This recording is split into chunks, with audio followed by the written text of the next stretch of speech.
Good afternoon, everybody, and welcome to this edition of the SIS Education Series. Today we're going to be talking about Dynamics SL's transaction import and quick querying.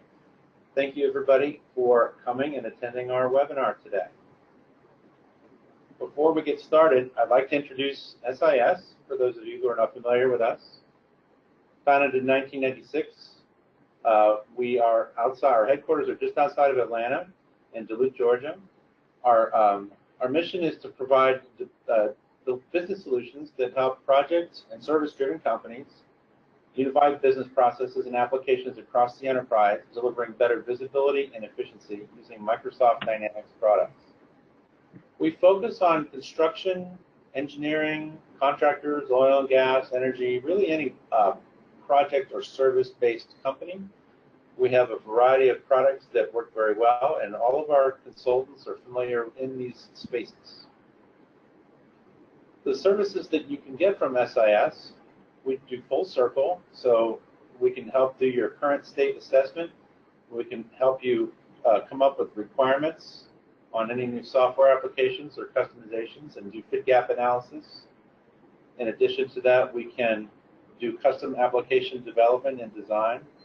All the way from deployment and development and deployment of the software solution, including custom and off-the-shelf products. We can work with small independent companies, or we can do hub and spoke rollouts to large enterprise companies. We handle multiple Microsoft Dynamics products for ERP. We do Dynamics SL, Dynamics 365, and Dynamics CRM 365. And we are experts in both on-premise and cloud deployments with the Microsoft Dynamics suite of products. Why would you want to partner with SIS? Well, we are a Microsoft Gold certified partner in all the products we just mentioned before. We have over 20 years of experience servicing Dynamics SL customers, and almost all of our consultants alone have over 20 years of experience individually in the products. So we're experts on Dynamics SL. We have a dedicated support and customer care team. There's our 888 number right there. Our partners, our consultants, our developers are all experienced in the product. So just about everybody in the whole company is a Dynamics SL consultant. So we all speak the same language, and it's a great place to be if you like SL. We understand your industry best practices. Like I said before, we focus on service companies, project companies, and we know the right software to bridge that gap between your business and technology. In addition to Dynamics SL, like I said before, we do CRM, Dynamics 365, and we also have many Microsoft SharePoint deployments as well. If you have any questions about this particular webinar, please contact Eric Petroselli, and there's his email address right there. All your phone lines are muted, which means that if you have questions, please start asking them using the GoToWebinar section on your control panel, and we will go and address the questions at the end of the seminar. And we are recording this, so we'll provide you with a link at the end so that you can come back and listen and view what we went through today. So that's it for me. I'm going to turn this over to Dan Walsh. He is one of our senior consultants. He has over 20 years of experience in Microsoft Dynamics SL, and he has a degree in accounting. So take it away, Dan. Thanks for getting prepared, and we're all excited to see what you're going to show us today. Great, thanks, Dan. As Dan said, I'm Dan Walsh. I work in the Pittsburgh office. Been with SIS for 10 years, but I've worked with SL for almost 20 years, and 5 of those years was as a controller for a company that used SL. So I've been on both ends, which I think helps. We're going to be looking at 2 topics today, and one of them is quick query, which I think is very much underutilized by most of our SL clients, and transaction import, which I think has a lot of very useful functionality. We have a lot of people that use it, sometimes on a one-time basis, other on a continuing basis for importing data into SL. The webinar will run about, the content part will run about close to 40 minutes, between 30 and 40 minutes, after which we have the question and answer session. I'm going to be actually taking you through the processes on our test server in the test database for SL, rather than just showing you a bunch of slides. But what we're going to look at for each topic, for the import, we're going to be looking at the basic functionality, how does it work, and then the components of the import, which include data files, control files, and log files. And then just some tips that I've, come up with over the years that may be helpful. With a quick query, going to look at the basic functionality, how you can filter and save custom queries, how you can export them. You can create SSR reports directly from the queries, which is really nice. We're going to look at the base query views, and the developer resources. We're going to look at where the queries are stored, look at a query, and even look at how you can create a custom query and put it into SL. And then at the end, we're going to go through questions and answers. And if I can't answer something, and if Dan Franklin's paying attention and can jump in, he will. Otherwise, certainly you can email Eric or myself, and we can follow up with any questions that you may have. Okay, so I'm going to go ahead and, yes. I'm paying attention. Oh, okay. Kind of kidding. So I have Dynamics SL. We're running this webinar, this presentation is in 2018, which is the most current version. Most of the functionality is probably going to be very similar if you're in 2011 or 2015. There may be some slight differences, but for the most part, everything will be applicable. Okay, so the transaction import is what we're going to look at first. And it's contained under the administration module. So if you're an SL user, as long as you have access to these screens, you'll be able to, run the transaction import, set it up, and actually do the imports. Certainly, I recommend, if you haven't done them before, even if you have, it's not a bad idea if you have a test environment, to run it through there first from beginning to end. Okay, so under the administration module, under the system manager, we have two screens that are relevant. The first one is the control macro generator. What that does is that creates the control file, which then looks at your data file, which is an Excel spreadsheet saved in a CSV format for importing the data into the screen. Transaction import will work pretty much on every screen in SL. So if you're in the financial area and you're looking at, you need to bring in some vouchers, you need to add some vendors, general ledger, you want to do a journal entry that you're getting out of an external program. Pretty much every screen in there, whether it's a transaction screen or a maintenance screen, allows for transaction import. But the first step is to create the control macro generator. So we're going to take a look at that screen first. And the interesting thing about SL, and we'll see this as I demo it, but when it's doing the import, it's as if you're actually sitting at, at the maintenance screen or the input screen and entering the data. So it does all the validation that you'd normally get. So if you try to type in a vendor ID that doesn't exist or is inactive, it'll give you an error, right? And the import will stop. So think of it as if you're just literally sitting in front of the screen, typing in the information. So you get the exact same type of validation. My thoughts are on using transaction import. There's usually two scenarios. One is if you're initializing a new module, let's say maybe fixed assets, and you have a spreadsheet where you have, 500 fixed assets with all the depreciation information, et cetera, but you're just starting into fixed assets in SL. It's a new module. We can take that spreadsheet, formatted in the right manner based on this control file, and then do the import. So you don't have to sit in front of that, because especially like fixed assets, there's a lot of data entry. So, and I've done that before, and it works very well for that particular instance. But so we can pretty much do it with every screen. So when you open up the macro generator, the first field is going to be the screen ID. So if you do an F3, you'll see that we have all the different screen options here. I had already created two of these, but I'm going to go ahead and do the journal transaction screen. So I'll tell it OK. There are two types of control files, simple and intelligent. I do not recommend using the simple one. It's, as it implies, it is very simple. It's not, you can't modify it easily. It doesn't, I don't think, allow for a very effective import. I mean, if you're doing a real basic import, maybe chart of accounts, it's okay. But I even had one of the support people at Microsoft tell me never to use simple. So I always use the intelligent version. And then you need to just give it, a location. Where am I going to put this file? Once you have that set, if you click on OK, it'll just go ahead and actually create the control file for you. The other time, and I mentioned about doing it for a new implementation, also if you have like some external software where you're keeping data and then you're finding yourself exporting it from there, putting it into a spreadsheet, and then re-entering it into SL, like AP vouchers or AR invoices, any type of information that you're doing on an ongoing basis. If you have more than 50 records each time, even 30, more than 30, I think once you get this set up, it's a much more efficient way to do that type of update and import into SL. Some screens are definitely easier than others. And as we look at, you'll see some will have one level, some will have multiple levels. And when I open up the control file, you'll see what I mean by that.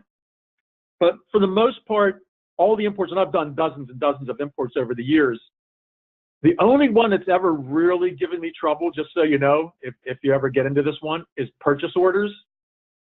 There's a couple reasons for that. I'm not going to get into it, but if you decide you want to do purchase orders, certainly we could, I could assist you with that because it does have some just some unique items that seem to get in the way. So every time you create one of these control files, you'll see that it has a extension of CTL. So I have one here that I already generated for that exact screen. So I'm going to open this up in Notepad just by double clicking on it.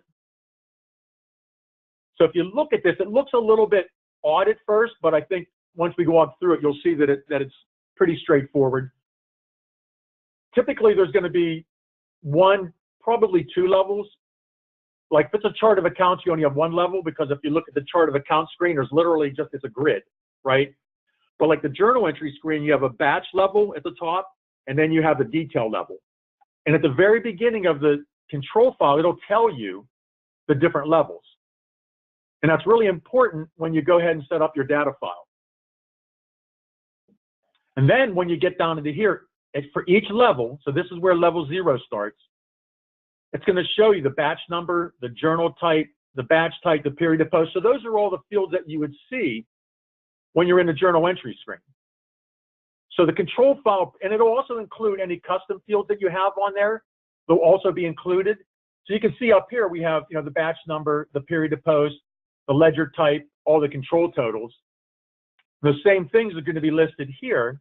They're going to expect you to provide that as an input. For me, I typically don't include batch level information when I'm doing an import. I'll let it create, because most of that's going to get filled in by default. Your period of post is going to come from your setup. The batch number gets assigned when you save it. So I don't usually define those in the actual import file, the data file. I go back after I've done my import, and I'll fill in the control totals, make sure the period of post is right, and then I can do the release process right from the journal entry screen. So what I've done for this control file, and this is really important throughout the control file, you'll see there's this SER line. So every field is going to be identified beginning with an SER identifier. And you'll also see there's numbers. So if I slide down into the actual level 1, which is going to be the actual grid portion of the journal transaction screen, you'll see it'll have the company, the account, the project, the task, which pretty much follows the grid. But if I don't want one of these fields, if it's not applicable, like I'm going to say, I don't need to include employee ID or labor class or tran date. Those are going to, the tran date is going to default. These other items aren't relevant for my import. To comment them out, I put a single quote in front of it. So what I did on the level 0 was I put single quotes in front of everything. So we don't need to be concerned with that portion of the data file. It will just be totally ignored, and it'll start at level 1. So the control file is telling me each one of these numbered fields or numbered rows corresponds to a column in my spreadsheet, right? So my spreadsheet's going to be set up in column 1. It's going to have the company. Column 2, it's going to have the account, etc. As you can see, they're numbered. And whenever I commented one out, I removed the number And then you'll see then I jumped ahead to the next one that's not commented out. So the key is that every one that's not commented out has a number associated with it, and that applies to the column in the spreadsheet. So if we would look at a data file, I do have one here, that's going to correspond to this control file.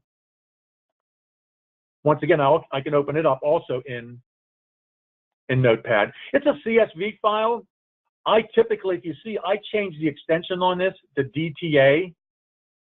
That way, when I double click on it, it doesn't try and open it up in Excel. You might need to do that. Then I would go back to my original file and resave it as a CSV if I need to make changes. But I typically save it as a DTA just to avoid having it open it up in Excel. So if I want to look at this, I can open it up in Notepad. But if we go back to the control file, you'll see that it's going to correspond to the numbers that are in here. Okay, I have my company ID, I have my account, I have my project, which in this case is blank with the exception of this one because that has an account category associated with it. Then I have my task ID, which is blank. So whenever it's blank, it'll just be the space between the commas. Then I have my sub-account, which is number 5. Reference numbers commented out, tran dates commented out. So the next field that's not commented out is going to be the tran description, which is actual expenses. So at this point, these two match, right? My control file matches my data file. The only thing that's not specifically listed in here is the fact that this is a level 1 import. Because I told you I commented out all the level 0s, which was the batch level. On an AP voucher screen, you would actually have 3 levels. You would have the batch level, the document level, and you'd have the detail level. So in that case, you'll have level 0, level 1, and then for some reason they jumped to level 4, which is in the grid of the AP voucher, that's level 4. So just as an example, if this were an AP voucher import, I'd have level 1, right, which would be the AP document. Then I'd have a level 4, which would be the AP tran. And you have to have those for every record. You have a level 1 and a level 4. So then the next one would be, sorry. Then you'd have another. So for every record that you're importing, you'd have 2 rows in your spreadsheet. And that's usually that's the most complicated one that I've run into. There are a few situations where you can have more than 2 levels. Again, in this case, I'm still skipping the level 0 batch level. But for almost 95% of the imports that you'll do, you either have 1 or 2 levels, depending on the screen. Okay, so that's the data file, that's the control file. One other thing you'll note in the control file, if you're importing something that's like a checkbox or a drop-down, it'll actually give you the values right here. And you can include that in your spreadsheet, or if it wasn't commented out, you wanted to bring this in, you can actually just put the value like that, and it'll import it. So in other words, in this case, it's not looking towards the spreadsheet to the data file. We're kind of putting in a constant, a default, that it's always going to be C for cleared. So whenever you have a combo box, a check box, or a drop-down box, it'll give you what the valid values are in here.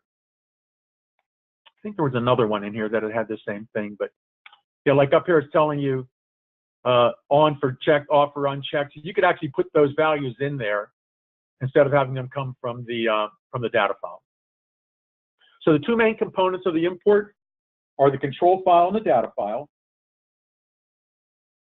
And typically, if you're going to run into errors, it's going to be one of 2 reasons. Either this doesn't match up to the data file properly, this is looking for something that's not in the data file, or you have values in the data file that aren't in SL, and you're going to kind of get a, like if you do an F3 or you try and type in a value in a field, it's going to say that's not a valid value.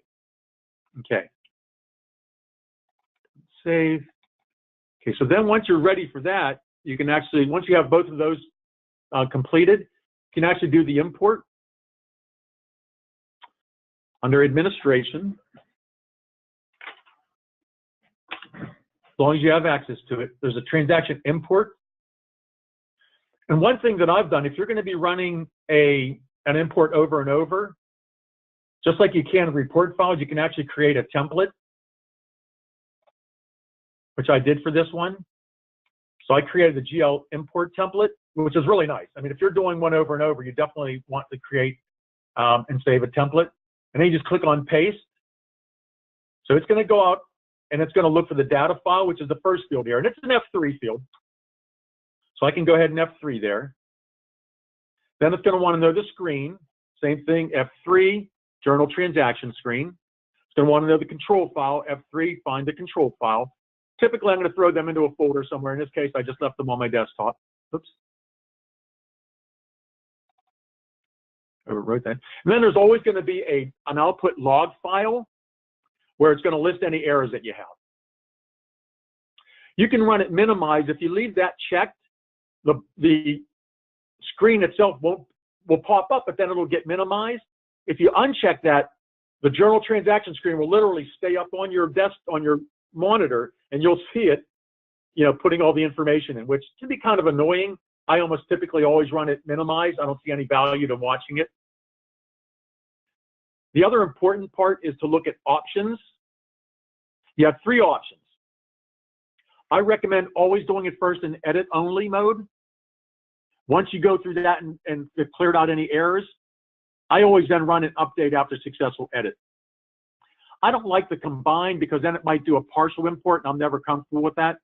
I want to know once I've done once everything's been edited and there are no errors, then run the update. Okay, so we're going to run this one through with just the edit only mode. And you'll see the screen will pop up. Oops. I think for some reason I lost my, let's grab the DTA file. Okay, options, we're at edit only. So you saw the screen pop up and it'll give you the percentages, okay? Once you do that, you immediately want to go back into edit errors.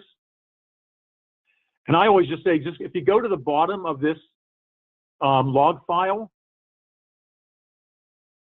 tell you that there were 3 errors. What I usually do is I'll go into the file, I'll say search the log file, and I'll type in the word error, and I'll say find next. So it's going to take me to that. First one, it's going to say, okay, it's saying that there's an error in the field account. So what I did was I purposely put in a bad account right there. That account doesn't exist. And it's kind of, this one, it isn't too bad. I can know that that's where the account is. But if you have a really long data file, this one's kind of short, it'll tell you that it's in row 1, column 11. I can come over to here and type in 11. And then if I tab off of it, oops, sorry. And here you can see it, ooh, it should have taken me right to there. Did not do that, hold on. 11. No, I'm not sure why. Interesting, it's not doing my keyboard properly, I don't think, for some reason. It should take me right to here and point right to where the error is. And I know that that's a bad account. So if I go back into my data file, and I fix this, I can just make it one of the, okay, we'll save that. That's where typically most of your time is spent when you get the errors. Just going through and correcting the data files is typically the problem. Or, like I said before, there could be a mismatch where it's looking for, in column 1, it's looking for the account, but you have the sub-account. So before you start the import, be very careful in going through your control file. Number 1, make sure you go to your column 1 in the spreadsheet, etc., to make sure that everything matches up. Once you've gotten through that, you know that's not a problem. Then the errors are going to be typically data related. Okay, we're going to tell it edit only again.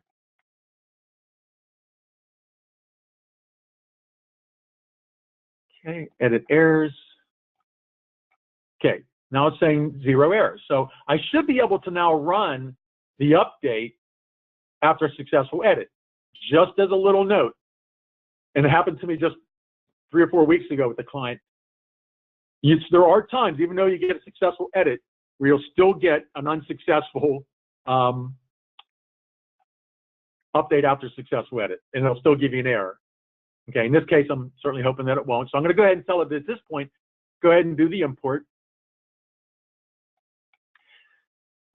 You'll see this will come up twice. The first time it does the edit, and then the next time it should do the, oh, it went kind of quick. It may not have shown it. Let's see. Okay, so now we have no errors. And it is telling me that the batch is out of balance because I did not update the control totals. Let's go ahead and take a look at that batch.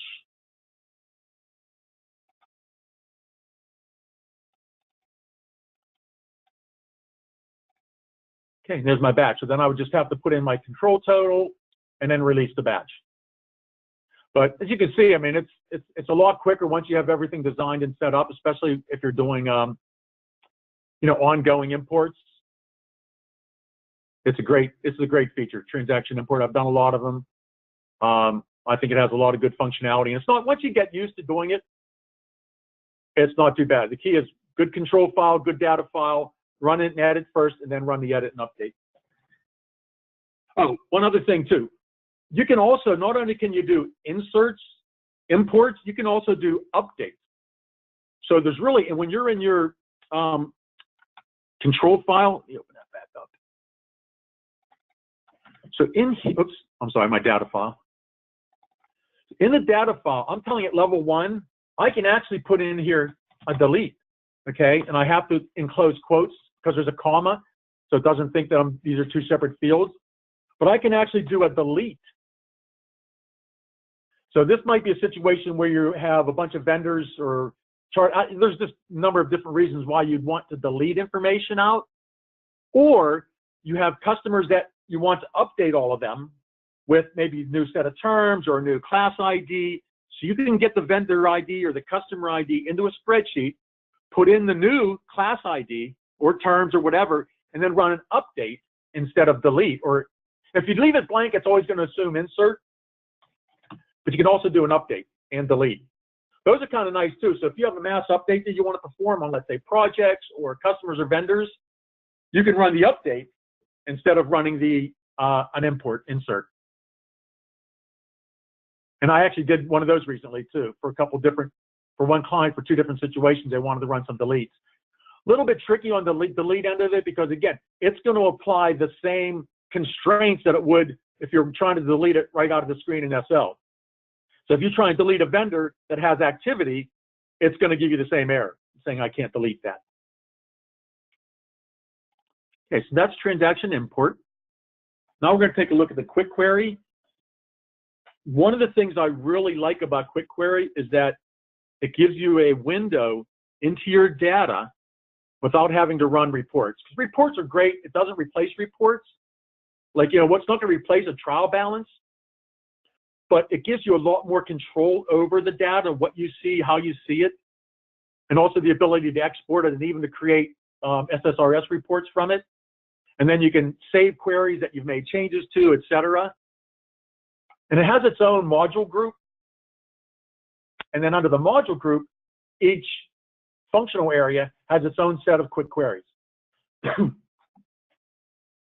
So under financial, has all the modules. So accounts payable has its own quick queries.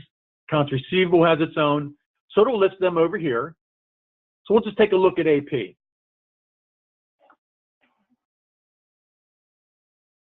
So if I was just going to run the AP transactions, as long as you have access to it, you click on it, it opens up a viewer, a quick query viewer, and it'll give the query name at the top. Now this is just wide open at this point. There's no filtering, nothing's been done to this. But if you look up on the right-hand side, it has type the filter batch number. I can do this, click this drop down here, and it'll give me more options, you know, all the different fields that are in this view. If I click on the down arrow, it opens up this filtering section where I can add a filter and say, I only want to see this period of post. I only want to see this batch number. I only want to see all the information for this one vendor. So you can do the filtering right here, and it could be either one-time filter or it's a filter that you can save. So if I say vendor ID, which in this case, I'm going to pick DR02. Then I have my options. Does it contain this? Does it begin with? So you have all these different, evaluation options. In this case, I'm going to say that the vendor ID is, click on value, DR02, and as soon as I tab off, oops, might be 02, or not, DR02, and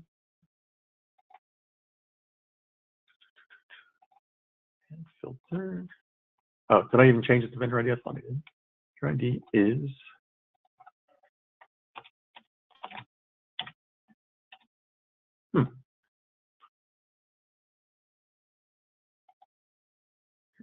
ID, interesting. Let's try batch number. I'm just not sure what I'm typing in wrong there. Okay, filter worked there. I'm not sure what I was doing with vendor ID. You can see now it's filtering out just for the batch number.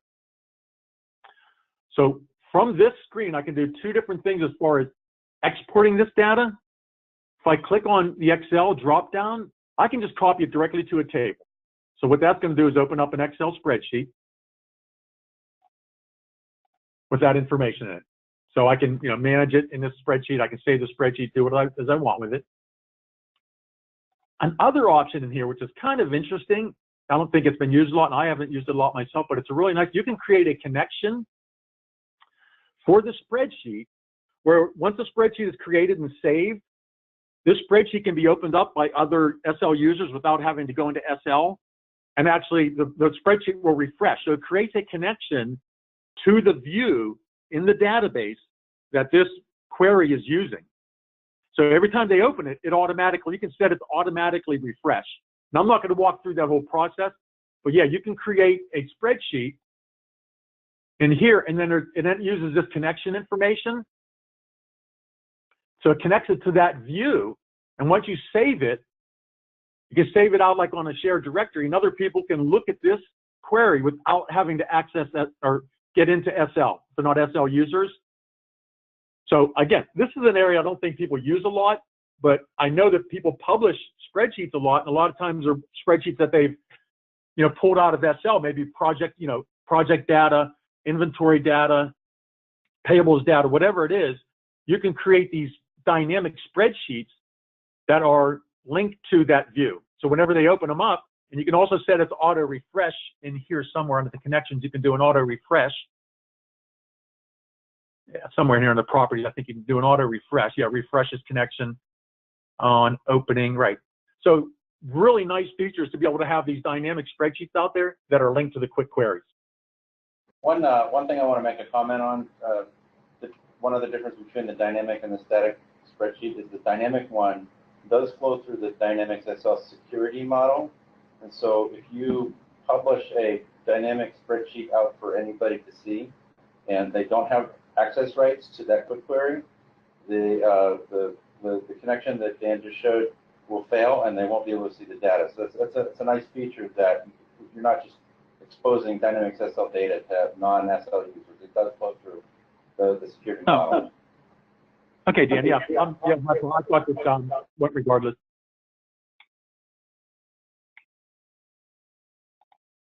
Okay, so the connection. So they do have to. They don't have to be logged into SL, but they do have to be an SL user, right? And they have to be granted rights to that quick query that it came from. To that query. Okay, thank you. Thank you for that clarification. The other neat thing is, and I'm not sure how many you're familiar with, but the SSRS reporting, SQL Server Reporting Services, kind of like a Crystal reporting services, only it's a little bit more dynamic in that it can be published out to SharePoint, and you can actually create SSRS reports directly from within a quick query.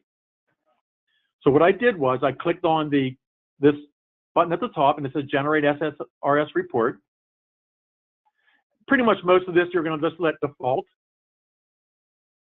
I'm going to tell it next. Again, you can uncheck some of the fields if you didn't want them. I typically don't, because you can actually manage this once you've created the report. You can actually manage it in the SSRS Report Designer. Go with next, accepting all the defaults. So once it's generated the report, if I click on the upload, it actually opens up the SharePoint site where these reports are all stored. So I can actually then run it right from here. So anyone that has access to this site can go ahead and run these reports. So you can publish these reports out there, and they're dynamic. They're going to be, current information as of the time that they're open. So if I click on it,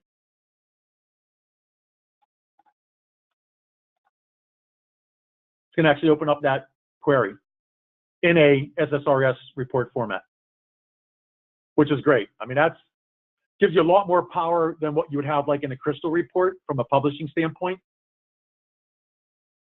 Plus, you can also actually edit the report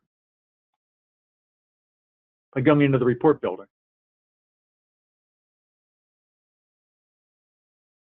And again, I'm not going to go into, managing it here, but you can see it. So if you have someone in your organization that has experience with SSRS, or even, if you wanted SIS to assist with that, we wanted to make some changes to this, add some groupings, or do whatever we need to do, we can certainly make some changes to it.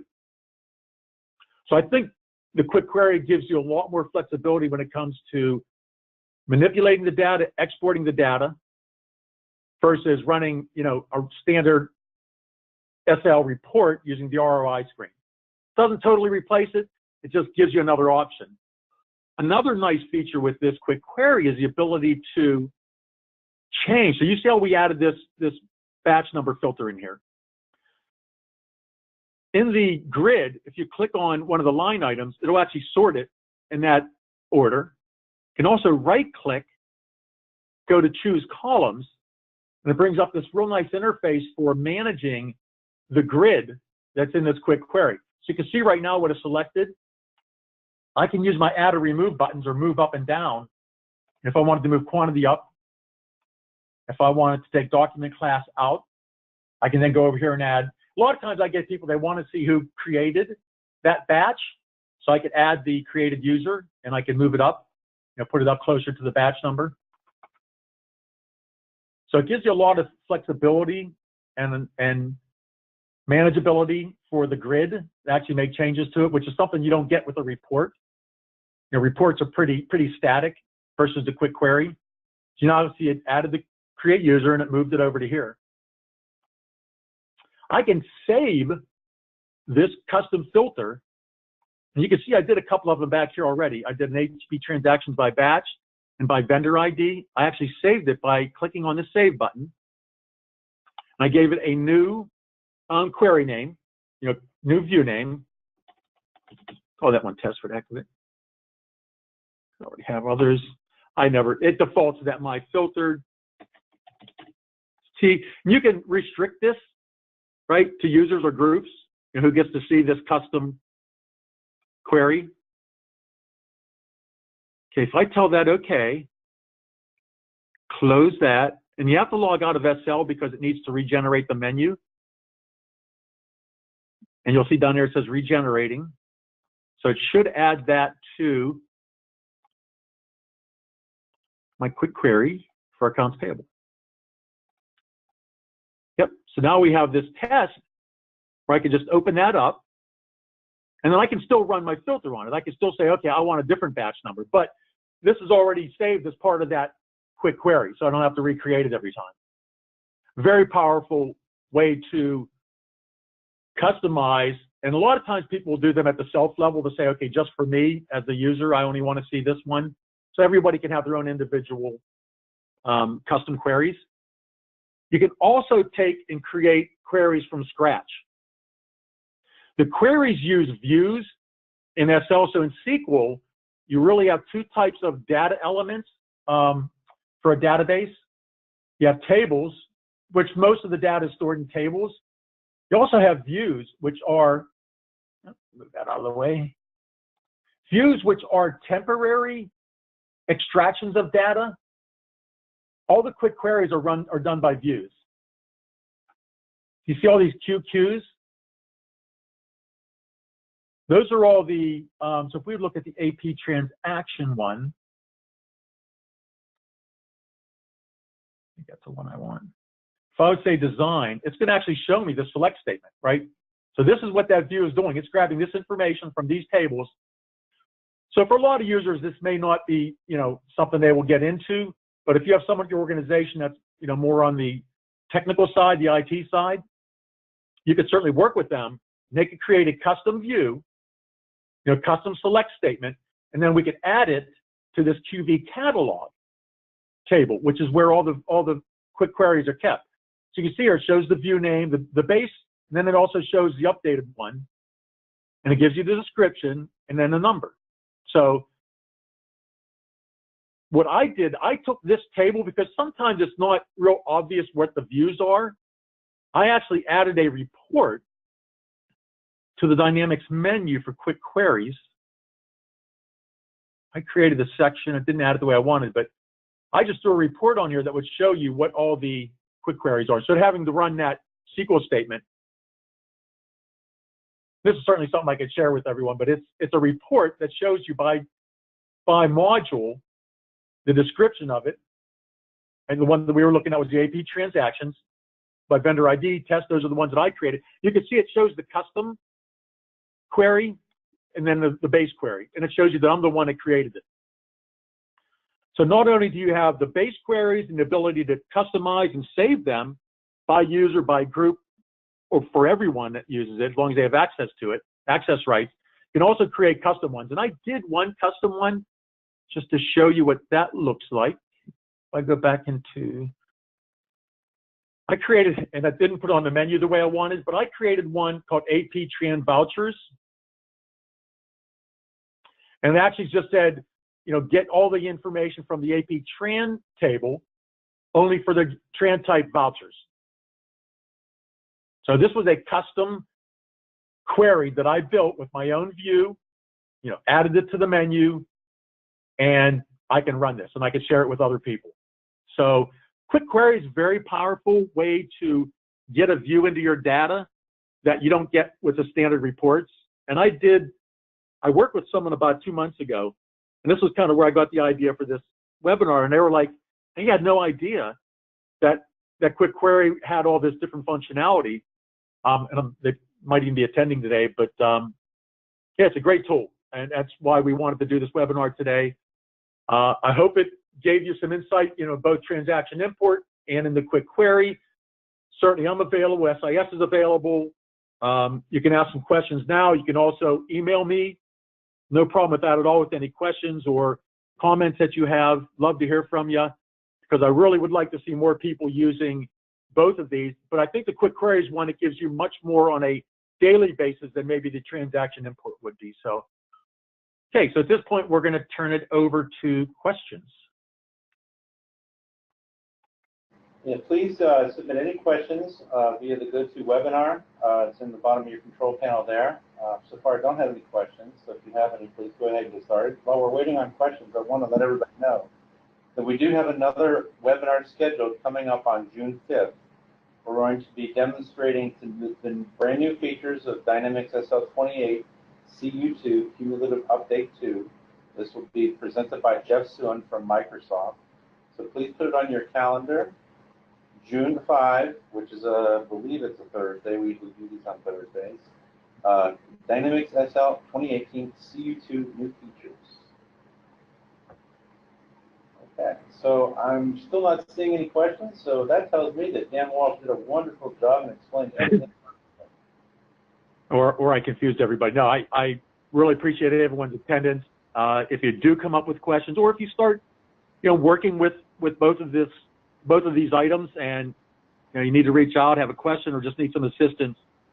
I also manage a support desk, so if you send something into support@sisn.com, I'll certainly get it, and we'll get in touch with you, and we'll get together and resolve any questions or issues that you have.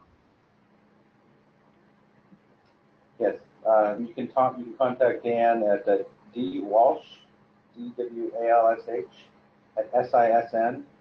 That's SISN as in Nancy.com. Okay, everybody. Well, thank you very much for your time today. Dan Walsh did a great job, and we look forward to seeing you next month on June 5th for our next webinar on Dynamics SL 2018 CU2. Thank you, everybody. Have a great day. Yep. Thanks for attending, everybody.